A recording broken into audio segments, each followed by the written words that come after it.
Capítulo 2: Viver num mundo imaterial. Emoções, saúde e a unidade corpo-mente. Eu estava com 36 anos quando me disseram que eu tinha um câncer de mama, em fase muito inicial. Diz Caroline, moradora das montanhas Pocono, na Pensilvânia. Esse diagnóstico foi em 1988, mais de 3 décadas atrás. O tumor foi tratado com cirurgia e radiação. Poucos anos depois, quando um novo tumor maligno surgiu no quadril esquerdo e no fêmur, Caroline teve que fazer uma cirurgia de emergência para pôr uma prótese na articulação. Os médicos também tiveram que retirar uma parte grande do osso da coxa dela. Na época me deram uma previsão de 1 ou 2 anos de vida, relembra ela. Meus filhos eram bem novos, tinham só 8 e 9 anos. Acabei de fazer 56. Então bati todos os recordes deles. Caroline fez várias rodadas de quimioterapia ao longo dos anos seguintes. Na época da nossa conversa, o câncer tinha chegado ao estágio paliativo, após se espalhar para o quadril e a coxa direita. Quando falamos, ela não tinha esperança de ultrapassar muito seu prognóstico da época. Mesmo assim, aquela mãe de 2 filhos irradiava uma profunda satisfação com o modo como as coisas tinham corrido. Ela havia afinal ganhado 2 décadas imprevistas para criar seus filhos. Ter visto de frente minha própria mortalidade, sabe, filosofou ela. E eles me dizendo que eu tinha de 12 a 24 meses. Fui extremamente desbocada com o médico e falei, olha aqui, foi mal, mas preciso de 10 anos para criar meus filhos, até eles virarem homens. Vou fazer qualquer coisa que estiver ao meu alcance para criá-los. Desbocada, repeti. O que você disse exatamente? Eu falei um palavrão, que se fodam suas estatísticas. Muito bem, retruquei. Isso deve ter ajudado a prolongar a sua vida. Bom, foi isso que eu disse ao médico. Caroline riu. Eu disse que se fodam as suas estatísticas. Ele saiu da sala, não gostou nadinha do meu palavreado. Me achou uma mulher maluca e vulgar. Já quis muitas vezes procurar esse médico, que de lá para cá se mudou para a Califórnia, e dizer a ele que os meus meninos hoje têm 24 e 25 anos. Um está fazendo pós-graduação em Princeton. O outro passou por um período complicado, conseguiu se erguer e vai se formar com 3 diplomas e menção honrosa. O rompante de Caroline, que pegou seu médico desprevenido, não era típico dela. Durante toda a vida ela havia se encaixado no perfil da pessoa simpática que evita confrontos, o tipo C de personalidade.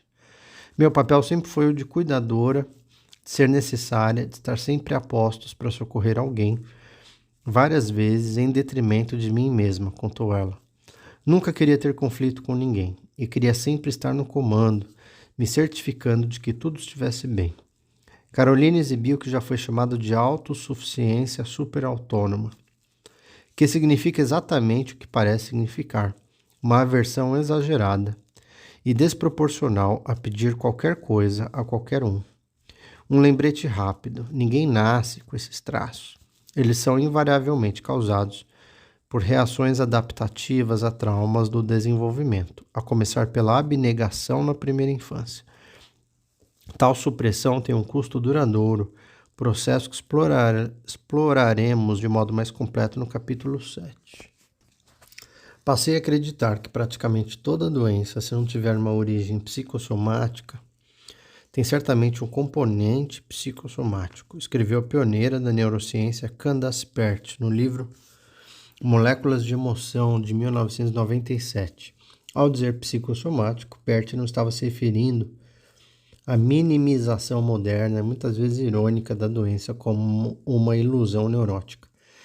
Ela estava usando a conotação estrita e científica da palavra, ou seja, algo relacionado à integração da psique humana, mente e espírito, com o soma, corpo, unidade que muito se esforçou para medir e registrar em seu laboratório.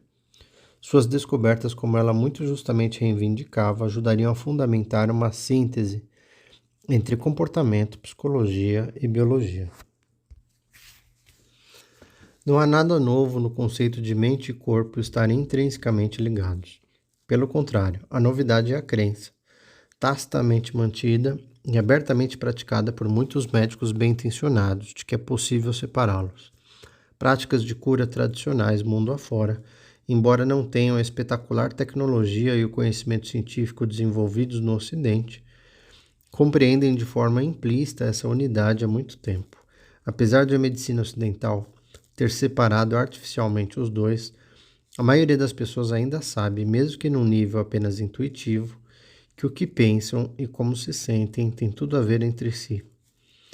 É inteiramente normal, por exemplo, especular sobre quais estresses da vida contribuíram para a úlcera de alguém, que pressão mental está por trás de uma dor de cabeça, ou que medos não processados levam alguém a sofrer ataques de pânico. O mesmo princípio se aplica quando consideramos não apenas sintomas individuais, mas a maioria dos tipos de doenças, perturbações emocionais, advindas de problemas de relacionamento, preocupações financeiras ou qualquer outra fonte de aborrecimento crônico impõem cargas fisiológicas que podem resultar em doenças. Peart cunhou o termo corpo-mente, body-mind, para descrever essa unidade. O site oficial dedicado ao trabalho é o legado dela. Tenha cuidado de observar que essa expressão foi escrita intencionalmente sem hífen, de modo a enfatizar a unidade das partes que a compõem. Corpo e mente, embora não sejam idênticos, não têm como ser compreendidos separadamente. Podemos ignorar ou negar esse paradoxo, mas não temos como escapar dele. Desde o trabalho pioneiro de Peart, os impactos biológicos das emoções, essas não coisas entre aspas, cujo não reconhecimento ela lamentava, foram extensamente estudados e documentados em milhares e milhares de engenhosos estudos. Vale a pena examinar alguns deles, tendo sempre em mente que cada um é apenas a ponta de um iceberg de achados igualmente fascinantes. Um estudo alemão de 1982, apresentado no 4º Simpósio Anual de Prevenção e Detecção de Câncer em Londres, constatou que determinados traços de personalidade têm uma forte associação com o câncer de mama. 56 mulheres internadas no hospital para biópsia tiveram avaliadas características como supressão emocional, racionalização, comportamento altruísta, evitação de conflitos e a autossuficiência superautônoma que vimos personificada em Caroline. Com base apenas nos resultados das entrevistas, tanto os entrevistadores quanto classificadores cegos, sem contato direto com as mulheres, puderam prever o diagnóstico correto em até 94% de todos os pacientes de câncer e em cerca de 70% dos casos benignos.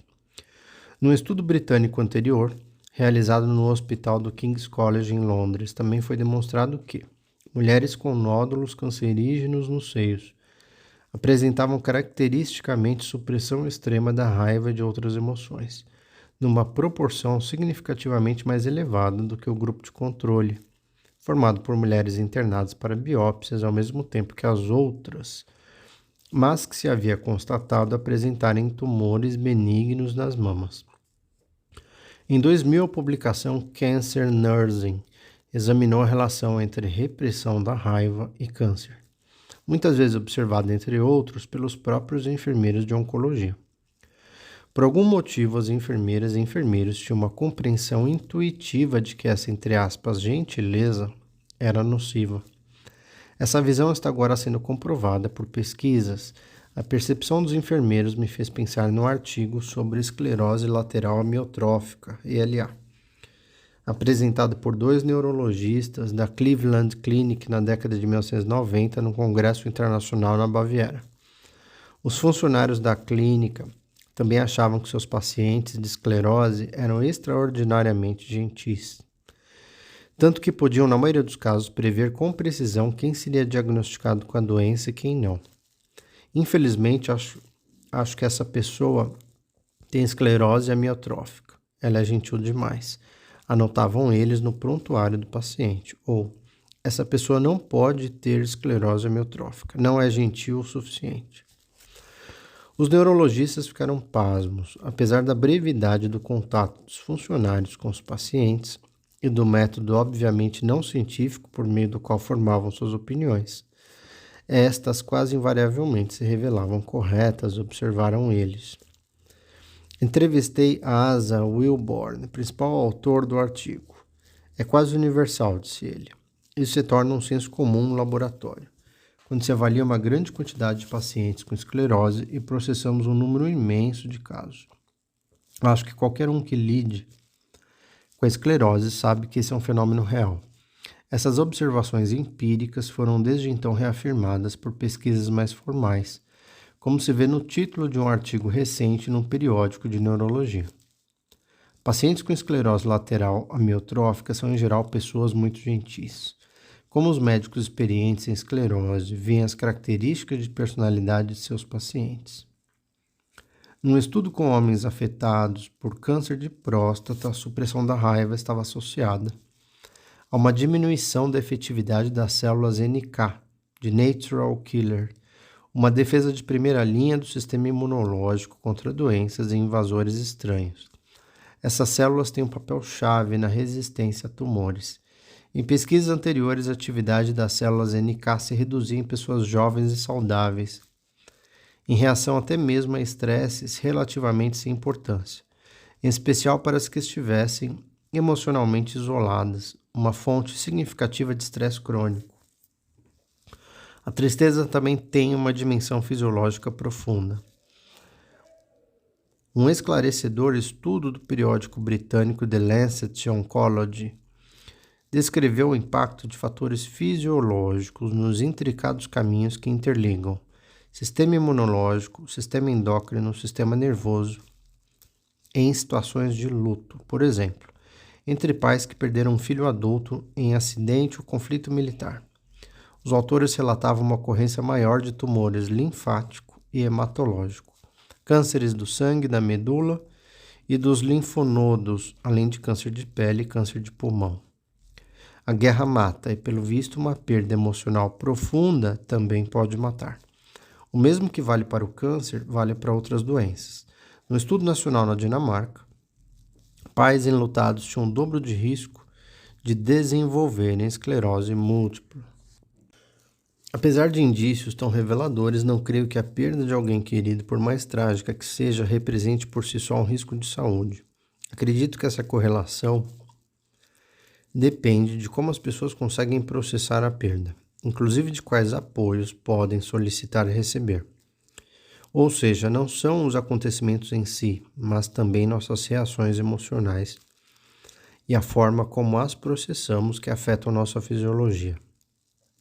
Um estudo de 2019 no periódico Cancer Research deveria bastar para fazer todo médico começar depressa a explorar a medicina corpo-mente. Constatou-se que mulheres com transtorno de estresse pós-traumático grave têm 2 vezes mais risco de desenvolver câncer de ovário, em comparação a mulheres que não foram expostas ao trauma. O Daily Gazette, publicado pela Universidade de Harvard, onde o estudo foi feito, noticiou: os achados indicam que ter níveis mais elevados de sintomas de TEPT, como assustar-se facilmente com barulhos comuns, ou evitar coisas que possam lembrar a experiência traumática, pode estar associado a riscos aumentados de câncer de ovário, mesmo décadas depois de as mulheres passarem por um acontecimento traumático. Quanto mais severos os sintomas de trauma, mais agressivo se revelava o câncer. Esse estudo de Harvard forneceu outros indícios impressionantes de que os estresses emocionais são inseparáveis dos estados fisiológicos do corpo, tanto na doença quanto na saúde. Em trabalhos anteriores, a depressão já foi associada a um risco maior de câncer de ovário. O impacto do estresse também foi estudado entre ratos de laboratório que tiveram células de câncer de ovário injetadas em sua cavidade abdominal. Aquelas submetidas a estresse emocional, como serem fisicamente confinadas ou isoladas, tinham uma incidência muito maior de crescimento e disseminação de tumores do que aquelas abrigadas em condições de sociabilidade que não fossem confinadas. Os pesquisadores de Harvard teorizaram que o estresse pode favorecer o desenvolvimento de câncer de ovário, ao inibir defesas importantes contra a proliferação desenfreada de células. Em outras palavras, o estresse pode prejudicar a capacidade do nosso sistema imunológico de controlar e eliminar doenças. Essas implicações se estendem muito além do TPT, uma vez que na nossa cultura, estresse e trauma afetam muitas pessoas que não se qualificam para tal diagnóstico.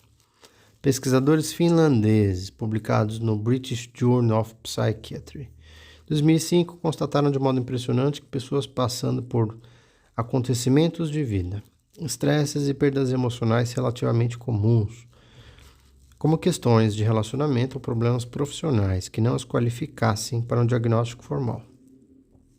Apresentavam mais sintomas semelhantes ao TPT, como sonhos ruins ou anestesia emocional, do que pessoas mais obviamente traumatizadas que tivessem passado por alguma guerra ou tragédia. O artigo de Harvard sobre câncer de ovário apontava alguma possibilidade promissora de tratamento, sugerindo que mulheres cujos sintomas de TPT houvessem se atenuado, talvez devido a uma psicoterapia eficaz, tinham menos risco de desenvolver tumores malignos do que mulheres com sintomas ativos. É animador pensar nos potenciais preventivos e curativos, bem como nas implicações sociais, de uma perspectiva de bem-estar que trate as emoções como as coisas reais e relevantes que são. Embora tudo isso seja oportuno e os dados científicos venham de produção recente, os princípios não são novidade. Em uma palestra dada em 1939 para uma turma de formandos em medicina, publicada no Journal of the American Medical Association, Soma Weiss informou a plateia que fatores sociais e psíquicos têm um papel em todas as doenças, mas em muitos distúrbios, eles constituem influências dominantes. O celebrado médico húngaro-americano, Soma Weiss, acrescentou que os fatores mentais representam uma força tão ativa no tratamento dos pacientes quanto os agentes químicos e físicos. Ele fez esses comentários não como um teórico da psicanálise, mas como respeitado profissional clínico de fisiopatologia e farmacoterapia, uso de remédios para tratar doenças. Na Escola de Medicina de Harvard, a lembrança de Weiss é mantida com um dia de pesquisa anual em sua homenagem.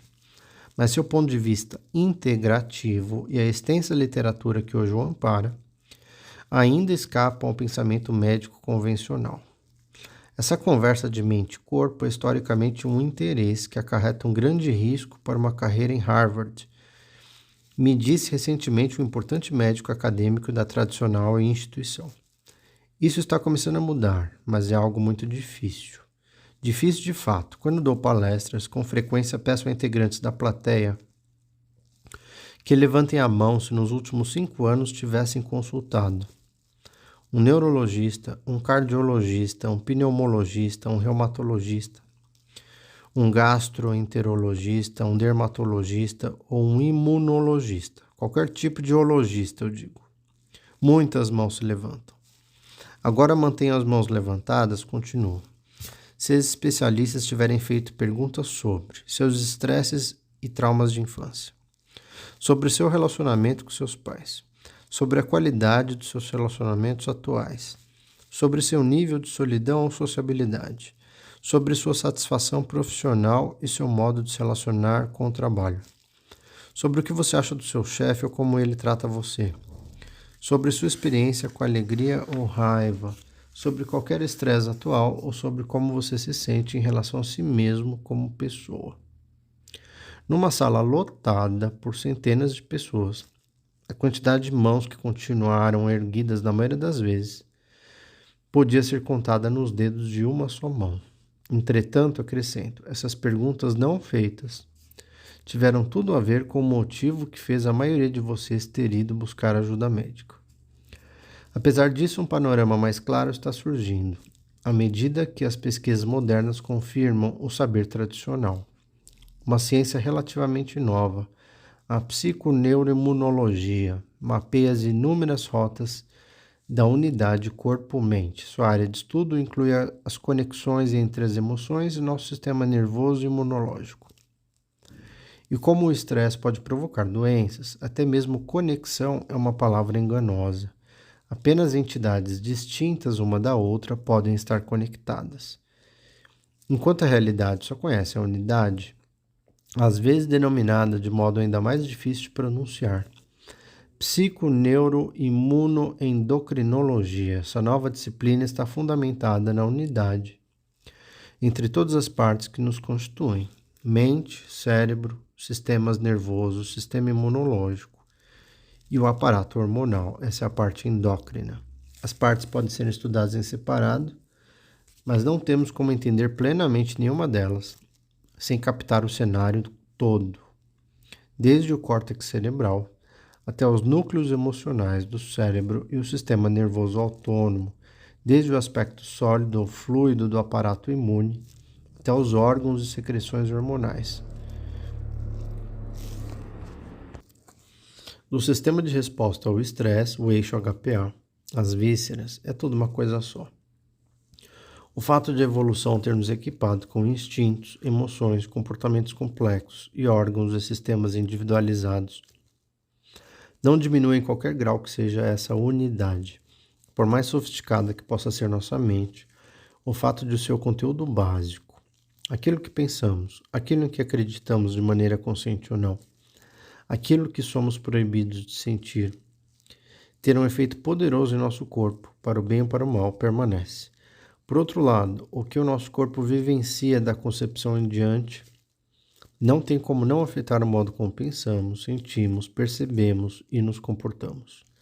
Isso, muito resumidamente, é a lição central da psiconeuroimunologia. Um exemplo fascinante é o vínculo comprovado entre o centro do medo no cérebro, a amígdala, e as doenças cardiovasculares. Quanto mais estresse uma pessoa percebe ou vivencia, mais alta a atividade basal da amígdala e maior o risco de problemas no coração. O caminho desde a ativação da amígdala até os problemas cardíacos passa por uma atividade maior da medula e pela inflamação arterial. O estresse emocional também afeta o coração de modo mais geral. Em 2012, um estudo da Escola de Medicina de Harvard mostrou que mulheres submetidas a grande pressão no trabalho têm 67% mais chance de infartar do que mulheres com trabalhos menos estressantes. No mesmo ano, um estudo canadense da Universidade de Toronto constatou que homens que sofreram abuso sexual na infância tinham uma taxa de infarto 3 vezes maior. A pressuposição natural dos pesquisadores foi de que homens abusados estariam mais propensos a comportamentos de alto risco, como tabagismo e consumo de bebida alcoólica, o que explicaria sua taxa mais alta de infarto.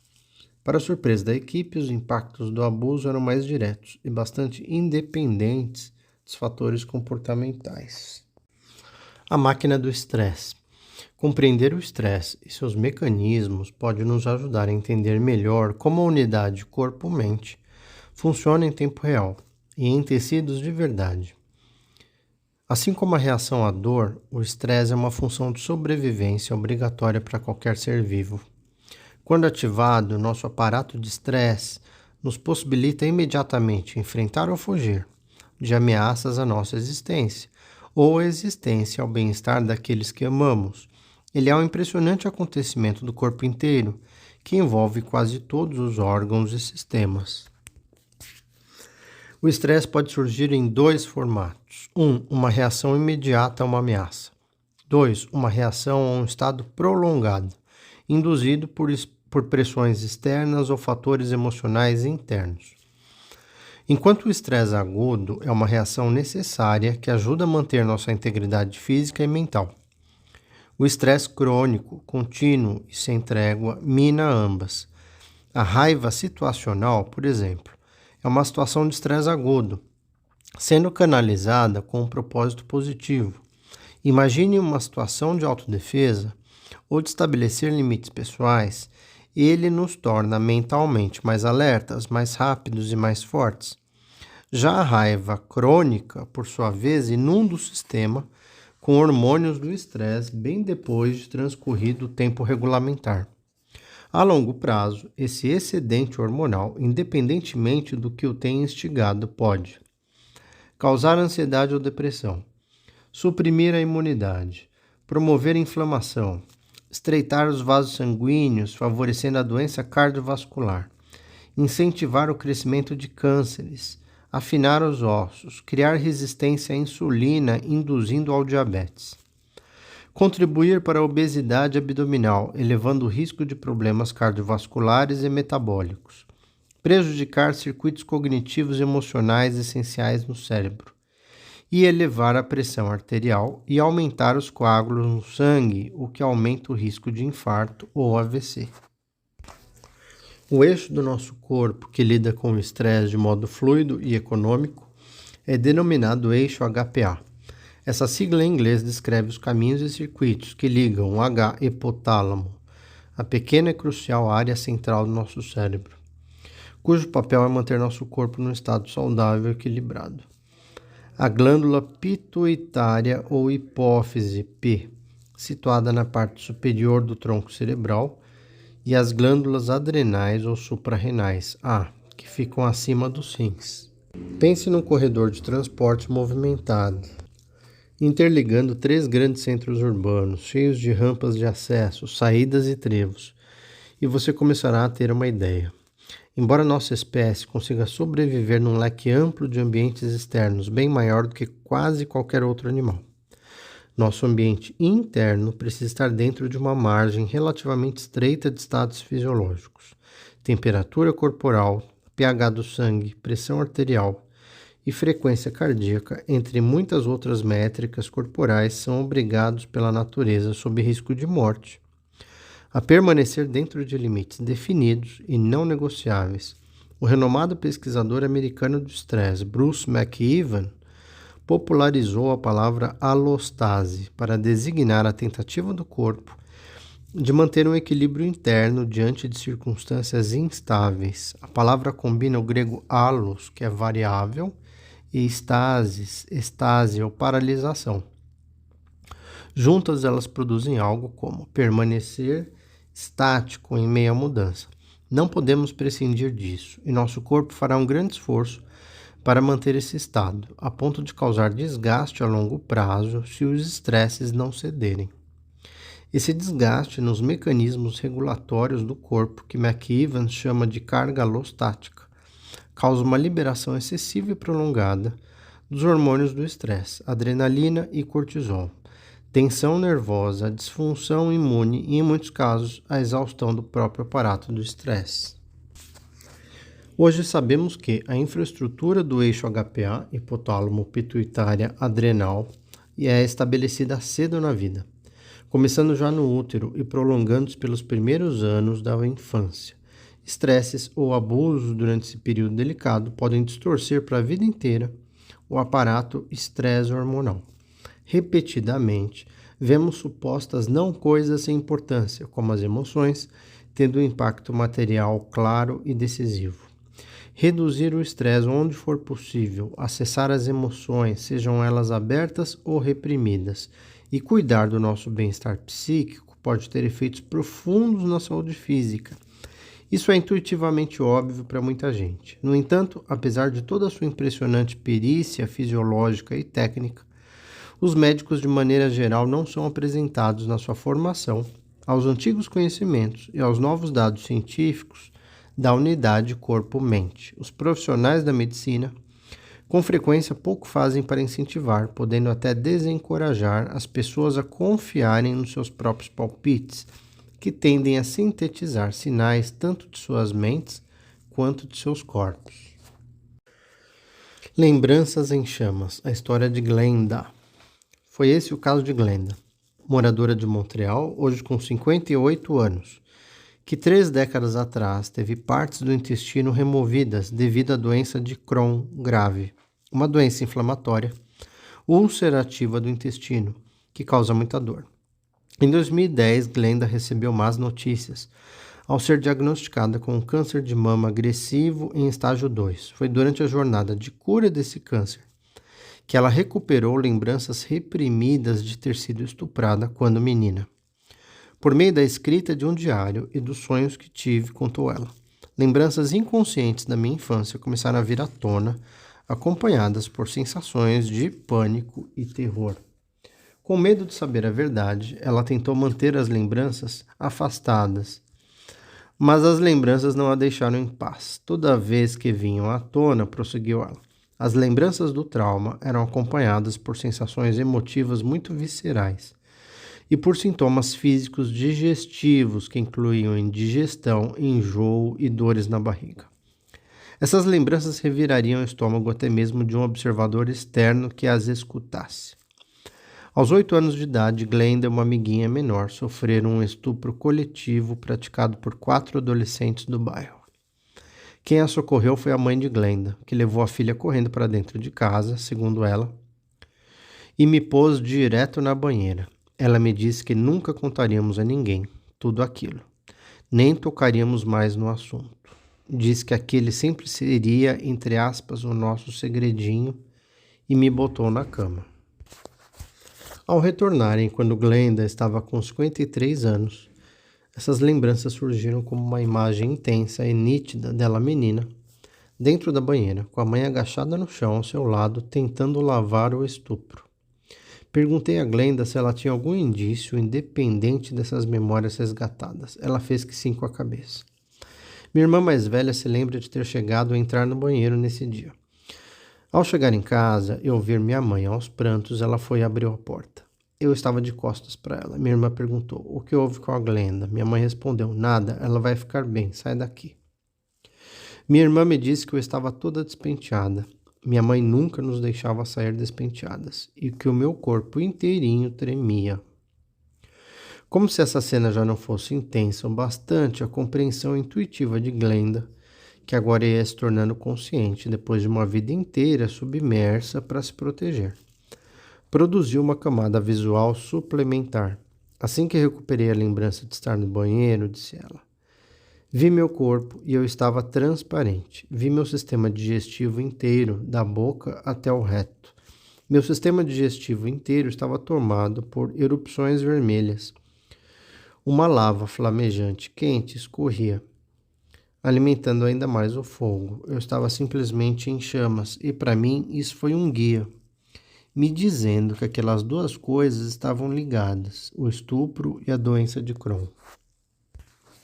Não é preciso um psicanalista, nem um professor de poesia, para ver na imagem do fogo abrasador uma potente analogia da raiva e da dor que Glenda teve que enterrar no mais profundo dela mesma, dada a total incapacidade da mãe de ampará-la emocionalmente.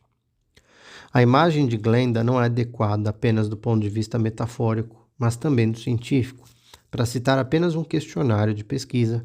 Em meio a uma profusão que não para de aumentar, existem, abre aspas, fortes indícios de que acontecimentos traumáticos na infância têm impacto significativo no sistema imunológico e inflamatório, proporcionando uma rota molecular potencial por meio da qual um trauma precoce confere vulnerabilidade ao desenvolvimento de transtornos psiquiátricos e físicos mais tarde na vida, fecha aspas.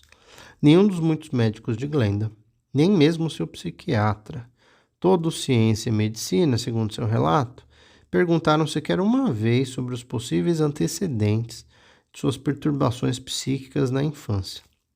Candace Pert imaginou a mente como algo que envolvia o fluxo inconsciente de informações entre as células, órgãos e sistemas do corpo, que ocorrem abaixo do nível da consciência. Assim, afirmou ela, a mente tal como a vivenciamos é imaterial, mas tem um substrato físico, que é ao mesmo tempo o corpo e o cérebro. Ao dizer imaterial, ela não estava empregando a palavra no seu sentido usual, insignificante ou irrelevante.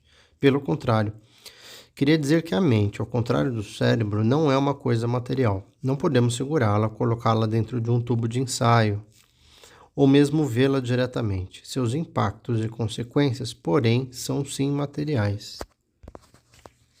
A oportunidade que temos hoje é de criar uma abordagem de atendimento de saúde multivalente, que leve em conta o impacto dessas, entre aspas, não coisas, em corpos coisificados em que nos tornamos especialistas tão maravilhosos.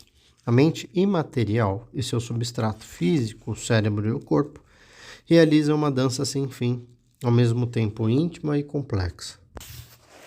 Ao olhar mais de perto, vemos que essa coreografia de psique e soma envolve bem mais de dois parceiros, contidos numa mesma pessoa. Existe também um componente interpessoal, vital e subvalorizado. Afinal, mente e corpo existem de maneira inequívoca no contexto de relacionamentos, nas situações sociais, na história, na cultura. Se quisermos uma visão clara e precisa da saúde humana, teremos que ampliar nosso conceito de corpo-mente, para incluir nele os inúmeros papéis que outras mentes e outros corpos desempenham na formação do nosso bem-estar e, de fato, ampliarmos nosso próprio conceito de nós mesmos, A verdade é que a unidade vai muito além do indivíduo sozinho.